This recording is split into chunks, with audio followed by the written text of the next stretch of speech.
Lord, please bless me today. Panginoon, maraming salamat sa araw na ito. Maraming salamat at lagi kitang kasama.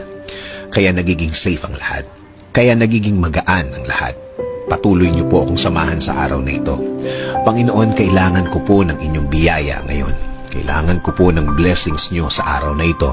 Kailangan ko po ng inyong provision para sa akin at para sa aking pamilya.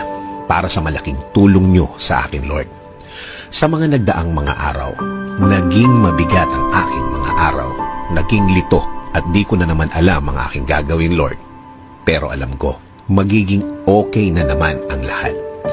Alam ko, Panginoon, kahit na ano pa ang pinagdadaanan ko, kapag kasama ko kayo, lagi kong makikita at mararating ang inyong plano sa akin. Ang mga gusto niyong gawin sa aking buhay na makakabuti sa akin. Lord, please bless me today.